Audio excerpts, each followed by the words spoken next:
Père, merci. Nous voici encore ce matin devant toi pour écouter ta parole. Parle-nous, Père Saint. Nous sommes pèlerins et voyageurs sur la terre. Nous sommes des étrangers et pendant ce temps de pèlerinage, tu l'as dit, Seigneur Jésus, il y aura des tribulations. Mais tu nous as dit de prendre courage. C'est pourquoi nous venons nous abreuver. Nous venons recevoir ta parole qui peut être un appui et qui est un appui. La parole qui est vivante et efficace. Parle-nous. Nous sommes au pied du trône de la grâce. Nous sommes venus avec assurance dans le nom de Jésus-Christ. Alléluia. Amen. Amen. Bonjour à tous. Bienvenue à cette dévotion. Aujourd'hui, il est bon de savoir que c'est un privilège d'être un enfant de Dieu, qu'il y a un avantage d'être un enfant de Dieu et que c'est une position que Dieu nous a accordée. Et nous ne devons pas minimiser cela. Il y a un privilège qui est attaché à cela, il y a un grand bénéfice qui est attaché à cela. Il faut le saisir aujourd'hui. Dans ta vie de tous les jours, Christ veut être réel. Dieu veut être réel dans ta vie. Il veut faire partie de ta vie de tous les jours. C'est pourquoi aujourd'hui, en prenant Colossiens le chapitre 2, le verset 15, qui attire mon attention, nous pouvons lire ce qui suit. Il a dépouillé les dominations et les autorités et les a livrées publiquement en spectacle, en triomphant d'elles par la croix. Cela me fait du bien, cela m'encourage et cela me donne la victoire continue. Car la victoire, Christ l'a acquise sur la croix. Maintenant en Christ, nous sommes plus que vainqueurs. Nous avons la victoire qu'il a acquise avec nous à notre disposition dans le nom de Jésus. Pourquoi ce passage attire mon attention? Parce que cela parle de ce que Christ a fait sur les dominations et les autorités. De ce qu'il a fait aux autorités et aux dominations. De qui s'agit-il? Il est écrit, il a dépouillé les dominations. En d'autres termes, il a enlevé leur pouvoir. Qui sont-ils exactement? Dans Éphésiens, le chapitre 6, à partir du verset 12, nous pouvons lire « Car nous n'avons pas à lutter contre la chair et le sang, mais contre les dominations, contre les autorités, contre les princes de ce monde des ténèbres, contre les esprits méchants dans les lieux célestes. »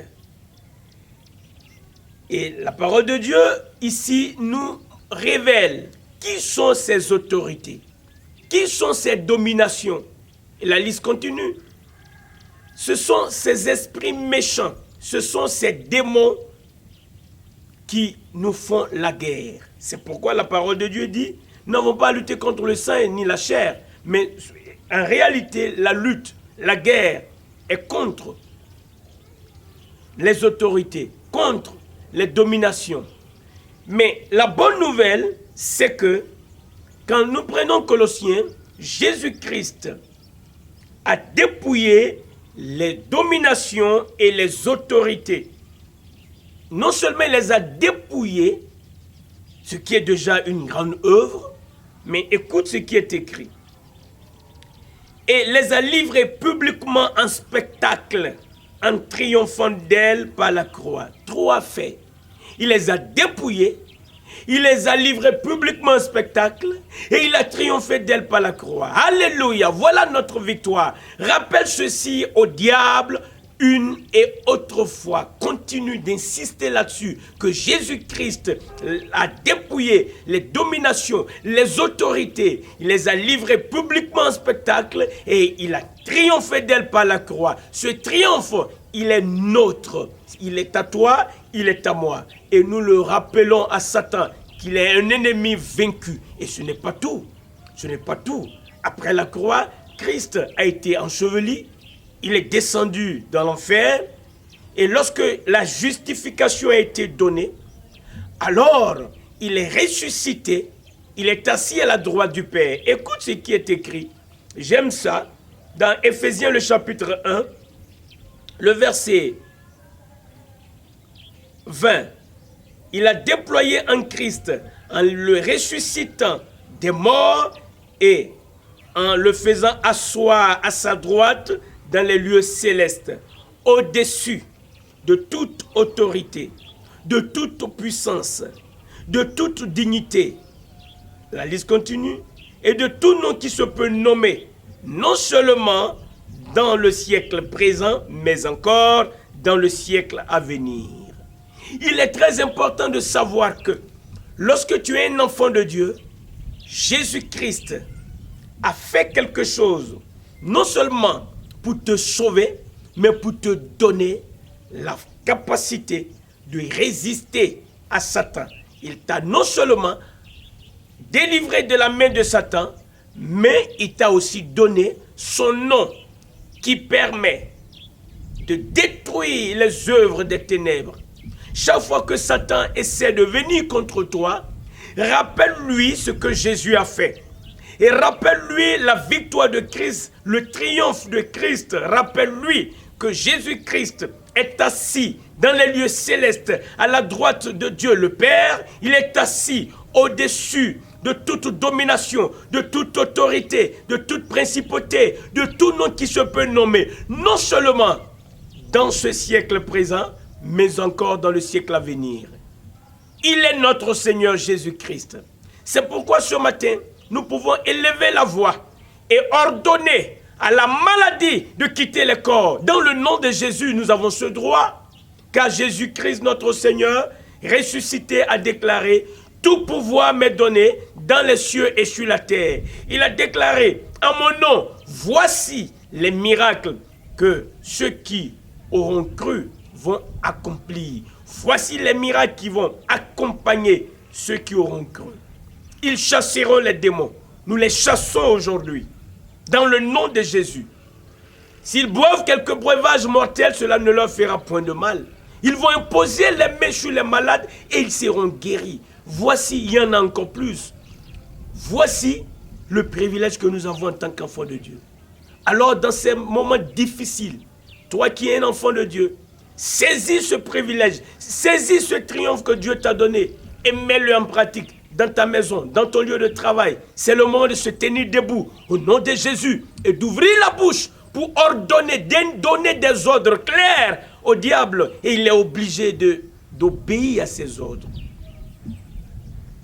Toi qui n'as pas encore reçu Christ, qu'attends-tu? Puisque tu te rends compte que ta vie tu es sous oppression. Tu n'arrives pas à comprendre ce qui t'arrive. Mais Jésus a déjà payé le prix. Il est déjà mort. Il a été enseveli. Il est ressuscité. C'est Jésus qui a dit un jour: venez à moi, vous tous qui êtes fatigués et chargés, je vous donnerai du repos. Il est là maintenant, vivant. Il intercède. Il est assis à la droite du Père. Il intercède pour nous. Il veut être avec toi. Il veut se manifester avec toi. Si tu m'entends, au nom de Jésus, tu peux prendre la décision de recevoir Jésus-Christ comme ton Sauveur et de le confesser comme ton Seigneur. Prions le Seigneur. Notre Père, dans le nom de Jésus-Christ, je te remercie de ce que tu étends ton bras puissant pour toucher les personnes sous oppression et tu les délivres. Merci de ce que tu n'as pas changé. Tu as toujours compassion de ton peuple. Seigneur, tu vois les familles troublées, opprimées, des personnes déprimées. Je t'en supplie, dans le nom de Jésus-Christ, je te prie, Père, que ton bras soit étendu et qu'à travers ce message, quelqu'un entende qu'il a droit à la libération, à la délivrance, à la paix, et qu'il ouvre son cœur pour recevoir celui qui a versé son sang pour nos péchés, pour recevoir Jésus-Christ de Nazareth, pour recevoir Jésus comme son sauveur et pour le confesser de sa bouche comme son Seigneur. En le faisant, confirme ta parole, Père. Merci de le faire au nom de Jésus-Christ. Tu es en train de pourvoir à nos besoins physiques, Merci, mon Dieu, de ce que tu es notre appui, tu es notre refuge, tu es notre secours, qui ne manque jamais de la détresse. Nous voici au milieu d'un peuple qui a besoin de toi.